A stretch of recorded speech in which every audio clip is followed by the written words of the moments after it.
Olá, dando sequência aos nossos vídeos, vamos responder agora como Deus age. A resposta da Bíblia é que Deus, em sua infinita bondade e condescendência, tem prazer em se revelar a nós.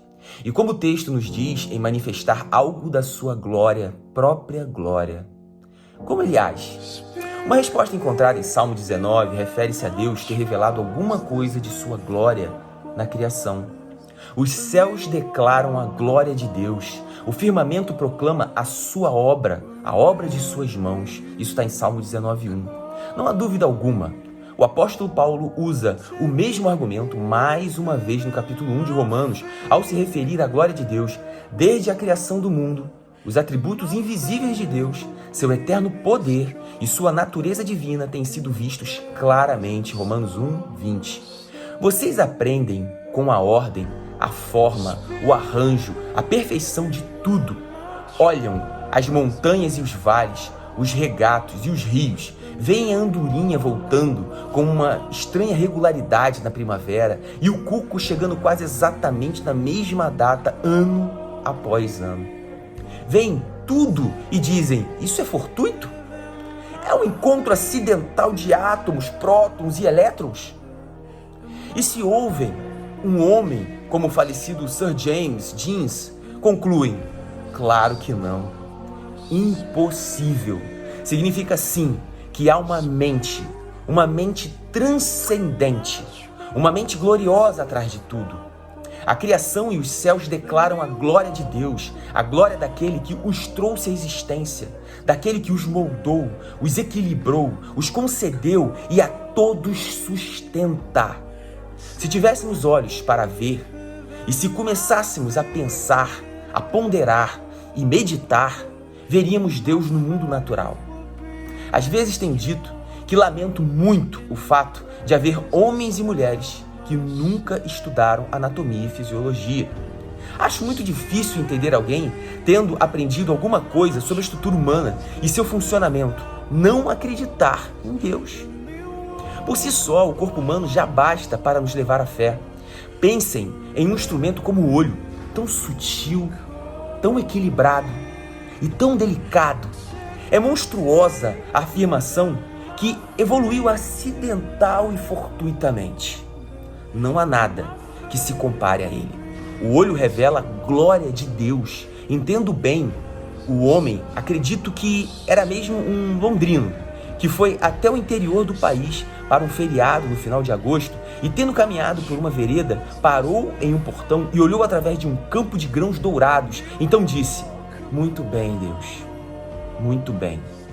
Se não viram a glória de Deus em um campo de trigo amadurecido, foram cegados pelo Deus deste mundo, o diabo. Os céus declaram a glória de Deus, o firmamento proclama a obra de suas mãos, a natureza está clamando por todos os lados. Olhem para as flores e vejam o toque à arte de nosso Deus e Criador eterno. Ele tem revelado sua própria glória desse mundo, mas Deus não para por aí. Se vocês leem livros de história e têm olhos para ver, notarão a glória de Deus na história exatamente da mesma forma que a veem na criação.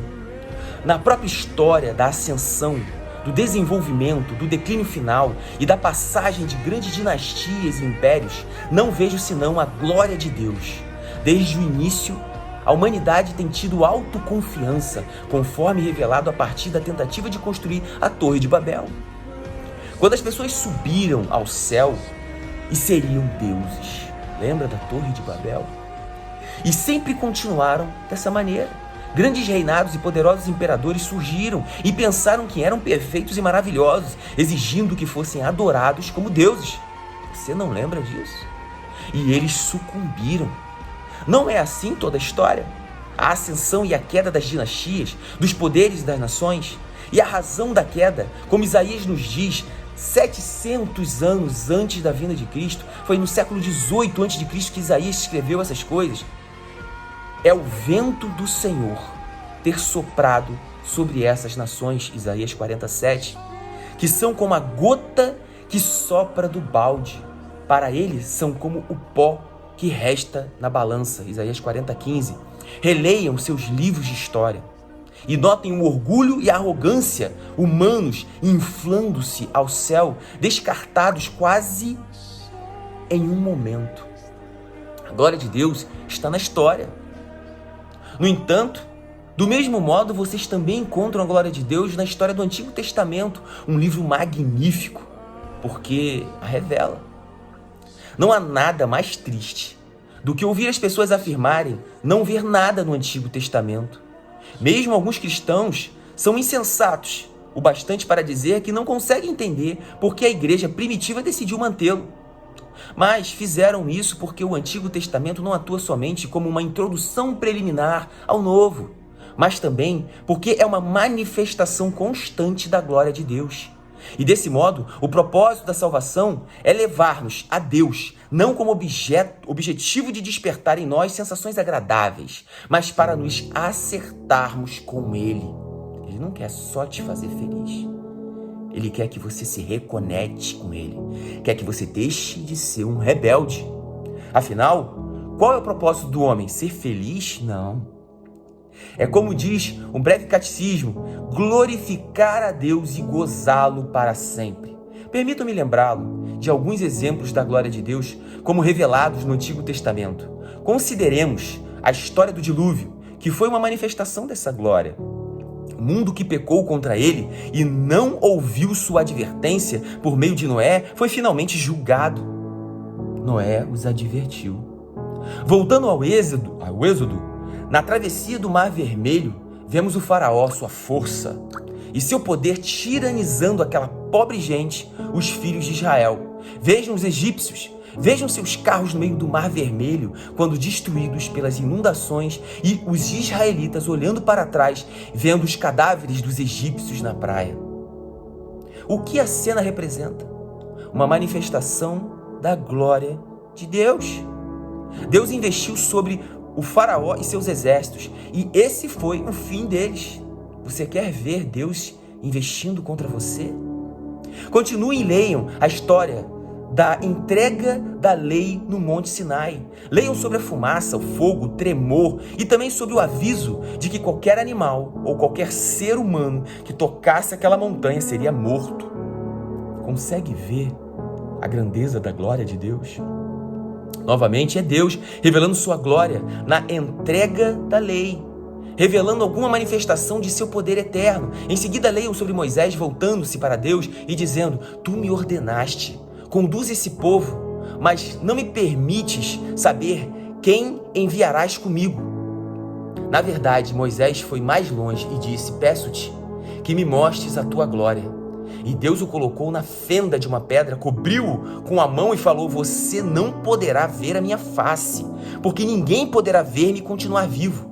Você verá as minhas costas. Êxodo 33, 12, 18 e 20 a 23.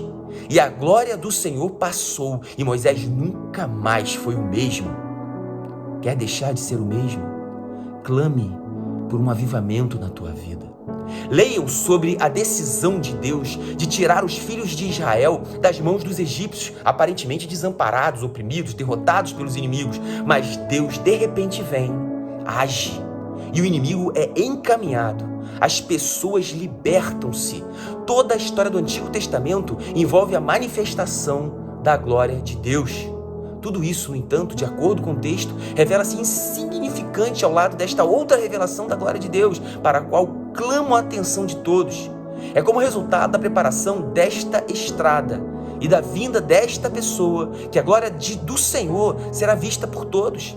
Aqui está o tema mais arrebatador de toda a Escritura. Eu estou falando da vinda do Senhor Jesus Cristo. Ele é a revelação, Ele é a primícia, Ele é a boa notícia, a boa nova de Deus. Medite nesse texto.